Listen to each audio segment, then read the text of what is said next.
주님께서 여러분과 함께 마르코가 전한 거룩한 복음입니다. 그때 요한의 제자들과 바리사이들이 단식하고 있었다.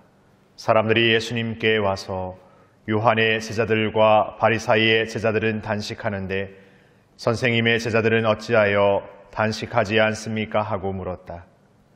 예수님께서 그들에게 이르셨다. 혼인잔치 손님들이 신랑과 함께 있는 동안에 단식할 수야 없지 않으냐. 신랑이 함께 있는 동안에는 단식할 수 없다.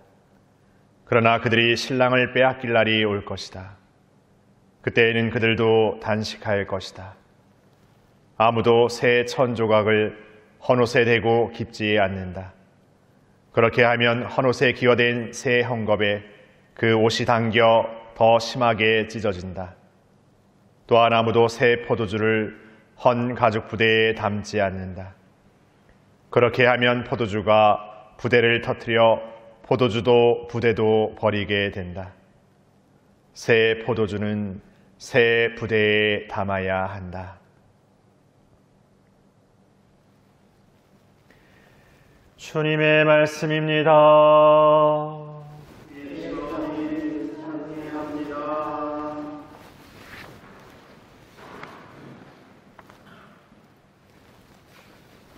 예수님, 오늘 사람들이 예수님께 와서 왜 당신의 제자들은 단식하지 않습니까? 라고 이렇게 묻습니다. 단식이 어떤 대단하고 어떤 특별한 것이길래 왜 당신의 제자들은 하지 않냐고 물을 만큼 하나의 어떤 화두로 이렇게 등장했을까? 단식이 특별해서가 아니라 예수님 시대에 나름대로 유다인들 사이에 신심활동이라고 한다면 단식은 절대 빼놓을 수 없는 또 일 중에 하나였던 것 같습니다. 그렇게 단식한다는 것은 너무나 이렇게 당연하고도 신심으로서의 어떤 행위 안에서 빼놓을 수 없는 것이었습니다. 예수님 시대뿐만이 아니라 오늘날 우리가 살아가는 시대 안에서도 꼭 신앙의 어떤 신심의 행위로서 단식뿐만이 아니라 사회에 어떤 사람들 안에서도 단식이라는 것은 어떤 자신의 주장이나 공동체의 어떤 주장, 어떤 입장들을 전달하기 위해서 단식을 통해서 어떤 자신의 어떤 생각들을 이렇게 전달하려고 하는 그런 행위들이 있습니다. 이런 의미에서 한번 생각해 보면 그들이 하는 단식과 신심에서의 단식은 어떤 차이일까? 그리고 좀 더 나아가 보자면 우리가 행하는 봉사활동, 나름대로 가난하고 약자들을 위해서 행하는 어떤 여러 가지 어떤 복음의 활동들이 사회생활에서 사람들이 하는 봉사, 사람들이 하는 어떤 희생과 어떤 차이가 있을까? 꼭 신앙인으로서의 어떤 무엇이 더 특별함이라는 게 무엇을 얘기할 수 있을까? 사제가 꼭 돼야만 어떤 사랑과 어떤 사람들을 도왔고 사람들을 위하는 마음의 어떤 것들을 할 수 있는 것, 사제가 아니면 할 수 없는 것일까?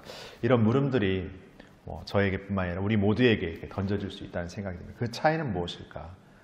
같은 것이면서 다른 것처럼 그냥 내 스스로가 나 스스로를 이렇게 포장하고 이장하는 것은 아닐까 하는 생각 해보게 됩니다.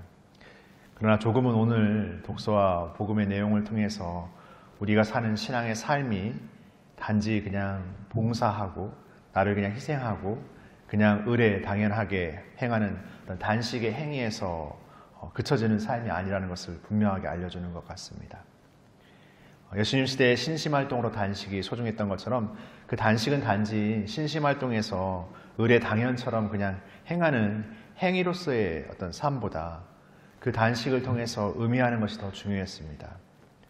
오늘 우리가 살아가는 삶 안에서 우리가 단식을 한다라는 것, 우리의 희생을 한다라는 것은 단지 어떤 극기나 우리의 어떤 무엇을 위한 삶이 아니라 하나님의 말씀을 더 잘 살기 위함입니다. 아니 더 나아가서 하나님의 말씀을 매일 새롭게 살기 위함입니다. 때로는 우리는 하나님을 위해서 내 자신을 희생한다고 말하면서 오히려 내 자신의 삶의 생각과 판단의 것들이 더 커질 때가 훨씬 더 많습니다. 신앙의 활동 안에서 내가 생각하고 계획하고 내가 바라는 것만을 하나님께 바라면서 그것이 하나님의 뜻이기를 바라는 우리일 때가 더 많습니다.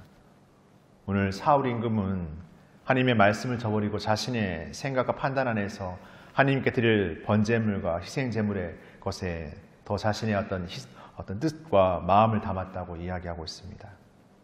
그러나 그러한 사울의 생각에는 하나님의 뜻이 어느샌가 조금씩 흐릿해지고 사라져가기 마련입니다.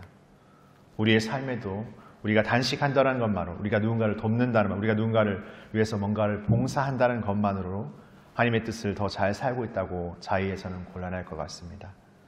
어쩌면 우리는 침묵해야 되고, 어쩌면 멈춰야 되고, 어쩌면 세상의 방식과는 너무나 다른 삶을 받아들이고 선택해야 되는 삶 가운데서 하나님의 뜻을 늘 새롭게 우리가 살아야 되고 받아들여야 하는 삶을 살아가야 할 것입니다.